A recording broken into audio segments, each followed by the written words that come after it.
I'm an Italian, I'm Irish, I'm whatever. Well, we're African Americans. And so at this point in my life, I'm interested in where did I come from?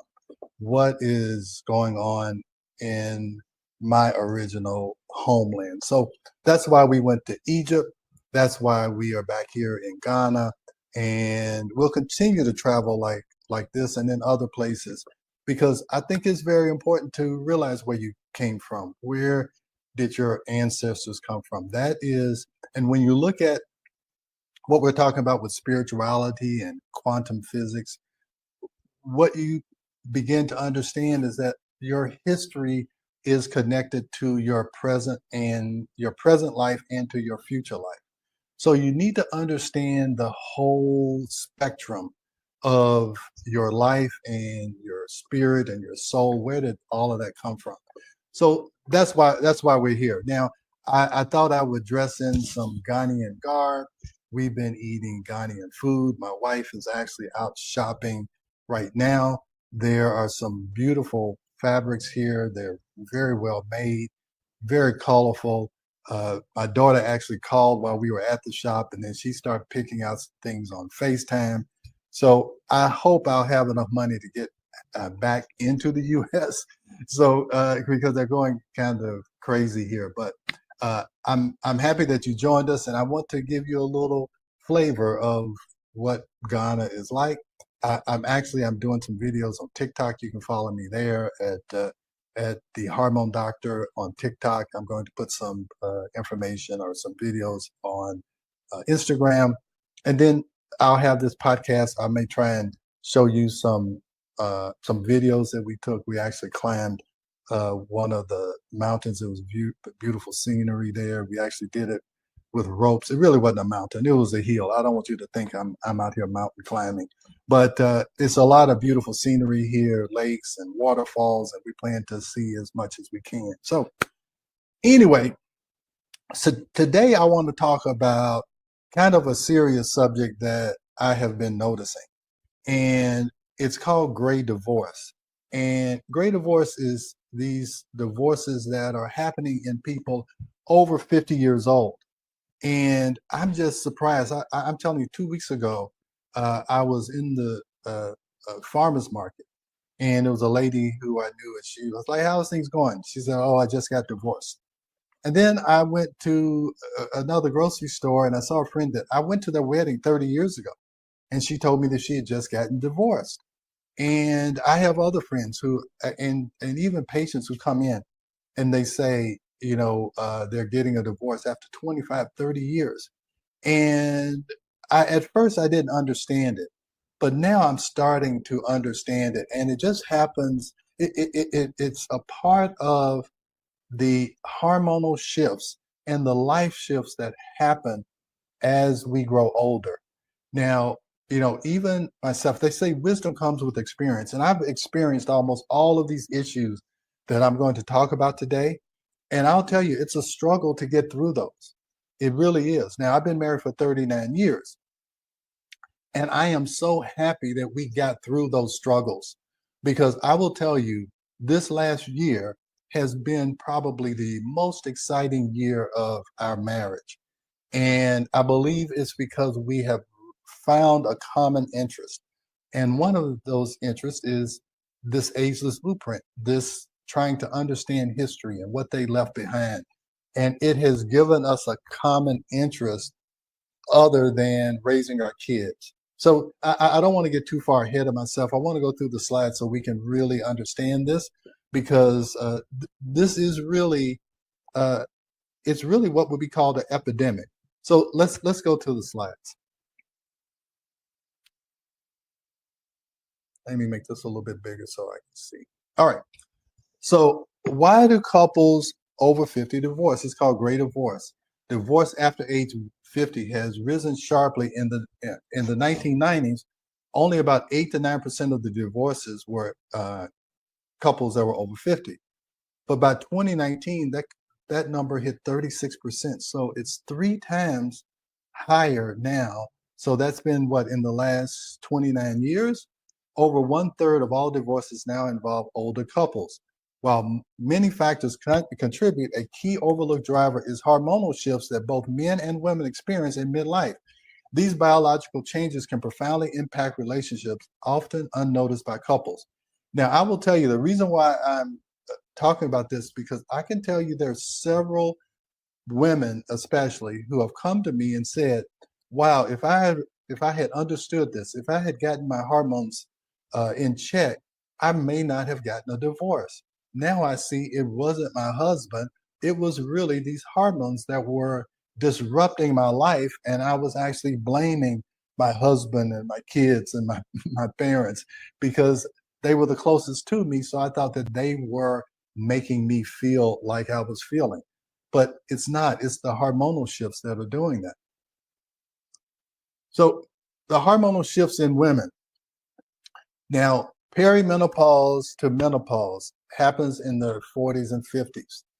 What happens there is that you begin to not ovulate on a regular basis or not ovulate at all when you go through menopause. Ovulation means making an egg. So what happens in the ovary is that every month you make actually several cysts. Those cysts make estrogen. They are trying to get the uterus ready for ovulation. Now, what happens is that as you get in your 40s and 50s, those eggs are 40 or 50 years old. You don't make new eggs. Men make new sperm, but women don't make new eggs. So here's what you have. You have several cysts that are producing estrogen, trying to make the tissue in the uterus grow so it can be prepared for ovulation. But those 40 to 50-year-old eggs don't ovulate as efficiently as they did when you were 20 or 30. So you have a rise in estrogen, not a decrease in estrogen. And that's what we don't understand. Most people don't understand. In perimenopause, estrogen goes up because you have more cysts that are trying to get to the point where they ovulate. But a lot of times they don't make it at all. So you have this overwhelming amount of estrogen and you have a decreasing amount of progesterone. What happens with that?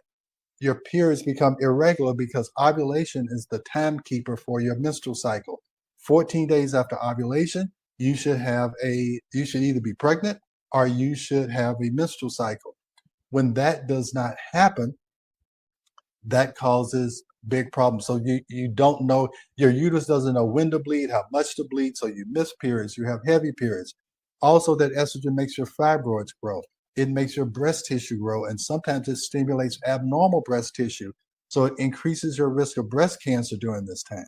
So then you also have these hot flashes, and it's not caused by estrogen or progesterone. It's caused by the imbalance of the estrogen and progesterone. So you get hot flashes, night sweats, disrupted sleep, increased irritability. And that's the problem, that irritability and anxiety and mood swings. And that causes disruption in relationships, decreased patience. And we all know that marriage requires patience. It also requires emotional resilience. Then women also have vaginal dryness and reduced sexual desire. So sometimes it makes the man feel rejected and not loved. And these hormone changes can make women feel not herself, impacting her partner's perception. And so you have to understand that these hormone drops affect patients in a dramatic fashion. So let's go to the next one. So, and it's not all women, okay? We don't need to blame women and say, oh, it's their hormones. Well, it's men too. You get, starting at age 35, testosterone starts to decline, becoming more noticeable after 50. And this gradual andropause often goes unrecognized. And we know that, men, as they get older, they're more likely to have erectile dysfunction. This causes anxiety in the man. It causes them to feel disconnected. And you just have to understand how important sex is to men. It is essential for men. Men have sex for recreation. Women primarily have sex, and this is a generalization, for procreation. Okay, so sex is more important to men than it is to women. It helps to regulate their stress and their mood. And then when they don't have this testosterone causing that desire, it totally disrupts how they feel about themselves and their confidence. And so let's just go through this. It when testosterone drops, energy decreases. You get reduced motivation and increased irritability are common. So you have she is irritable, the man is irritable, she's impatient, he's impatient.